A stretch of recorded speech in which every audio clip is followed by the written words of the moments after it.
तो आपने भी हाल ही में एक न्यूज़ सुनी होगी कि 17 फरवरी को यूके के बैलेट ओपन होने जा रहे हैं, जिसमें कि आप अपना अगर रजिस्ट्रेशन कर लेते हो तो उसके बाद आपको 2 साल का यूके का वर्क परमिट इशू होता है। लेकिन कुछ लोगों के मन में डाउट है कि यूके के कौन से बैलेट में आपको रजिस्ट्रेशन करना चाहिए, क्योंकि यूके के साइड से दो बैलेट ओपन किए जाते हैं।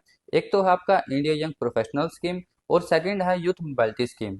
तो इस वीडियो में हम बात करने वाले हैं इन दोनों बैलेट के डिफरेंसेस के बारे में और आपको कौन से बैलेट में अप्लाई करना चाहिए, कौन सा बैलेट आपके लिए ज़्यादा बेनिफिशियल रहता है और किस बैलेट में रजिस्ट्रेशन करने के बाद ज़्यादा चांसेस रहते हैं कि आपका नाम सेलेक्ट हो जाए। तो इन सभी टॉपिक के बारे में हम इस वीडियो में बात करने वाले हैं, तो वीडियो में अंत तक बने रहें और वीडियो को कोई भी पॉइंट स्किप ना करें। और इसके अलावा हमने एक सेपरेट वीडियो बना रखी है जिसमें हमने बता रखा है इंडिया यंग प्रोफेशनल स्कीम के बारे में कि आप उसे कैसे अप्लाई कर सकते हो, उसका रजिस्ट्रेशन प्रोसेस क्या है। तो आप उस वीडियो को जाकर भी जरूर देखिए ताकि जैसे ही बैलेट ओपन होते हैं वैसे ही आप अपना रजिस्ट्रेशन कर लें और आपको किसी भी टाइप की कोई दिक्कत ना हो। तो चलिए अब इस वीडियो में आगे बढ़ते हैं और जानते हैं इन दोनों बैलेट के डिफरेंसेस के बारे में।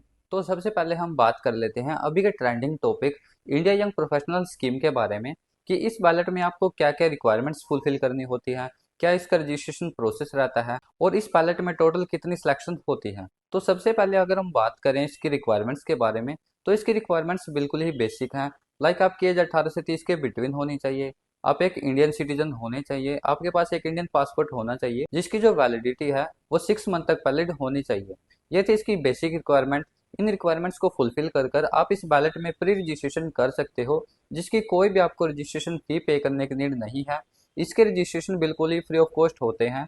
इसके बाद जैसे ही आपका नाम इस बैलेट में सिलेक्ट हो जाता है देन आपको अपना वीजा अप्लाई करने के लिए आपकी एप्लीकेशन फी वगैरह पे करनी पड़ती है। उसकी प्रॉपर इन्फॉर्मेशन आप इनकी वेबसाइट पर जाकर देख सकते हो, जिसका लिंक हम आपको डिस्क्रिप्शन में प्रोवाइड कर देंगे और उस लिंक का यूज करके आप अपना डायरेक्ट बैलेट में रजिस्ट्रेशन भी कर सकते हो। और इसके अलावा अगर हम बात करें इसकी सिलेक्शन के बारे में, तो इस बैलेट में टोटल एक साल में 3000 सीट्स को फिल किया जाता है। रैंडमली 3000 एप्लीकेशन इंडिया से सिलेक्ट की जाती हैं।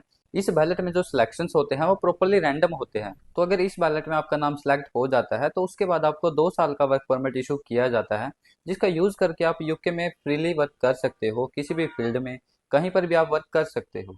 तो अब अगर हम बात करें यूथ मोबिलिटी स्कीम के बारे में, तो इसकी जो रिक्वायरमेंट्स है वो सिमिलर हैं। लाइक आपकी जो एज है वो 18 से 30 साल के बिटवीन होनी चाहिए। लेकिन इस बैलेट में आपको एक अपॉर्चुनिटी मिलती है कि अगर आपकी एज 18 से 35 साल भी है तो भी आप इस बैलेट में अपना रजिस्ट्रेशन कर सकते हो। और सेकंड नंबर पर जो यूथ मोबिलिटी स्कीम है वो भी आपको 2 साल का वीज़ा इशू करती है, जिसका यूज करके आप यूके में फ्रीली वर्क कर सकते हो। और यूथ मोबिलिटी स्कीम में जो टोटल सीट्स होती हैं सिलेक्शन की वो 1000 होती हैं। लाइक इस बैलेट में जो भी नाम सेलेक्ट होते हैं वो टोटल 1000 नंबर होते हैं। इसके मुकाबले जो इंडिया यंग प्रोफेशनल स्कीम है उसमें आपको 3000 सीट्स ऑफर की जाती हैं। लेकिन यूथ मोबिलिटी स्कीम में एक सबसे बड़ा डिसएडवांटेज ये है कि ये इंडियन सिटीजन के लिए नहीं है। इसे कोई भी इंडियन सिटीजन अप्लाई नहीं कर सकता। और आप इनकी जैसे कि ऑफिशियल वेबसाइट पर भी विजिट करते हो तो वहां पर भी क्लियरली मेंशन है कि जो यूथ मोबिलिटी स्कीम है वो इंडियंस के लिए नहीं है, बल्कि जो भी इंडियन सिटीजन है वो इंडिया यंग प्रोफेशनल स्कीम में ही अपना नाम अप्लाई कर सकते हैं। वो यूथ मोबिलिटी में अपना रजिस्ट्रेशन नहीं कर सकते। तो अब बात यह है कि यूथ मोबिलिटी स्कीम को अप्लाई कौन कर सकता है। तो इसमें जो भी ताइवान सिटीजन या हांगकांग के एसएआर पासपोर्ट होल्डर्स हैं वो इस वीजा को अप्लाई कर सकते हैं, लेकिन जो इंडियन सिटीजन है वो इस वीजा को अप्लाई नहीं कर सकते।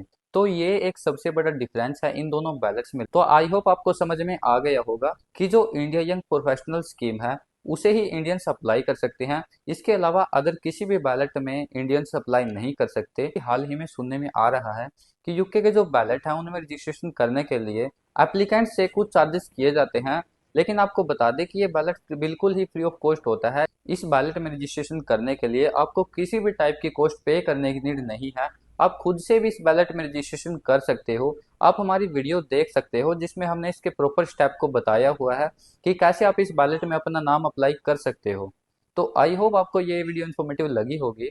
तो अगर इन्फॉर्मेटिव लगी हो तो इस वीडियो को लाइक एंड चैनल को सब्सक्राइब जरूर करें ताकि ऐसी ही और इन्फॉर्मेटिव वीडियो अब तक टाइमली पहुंचती रहे।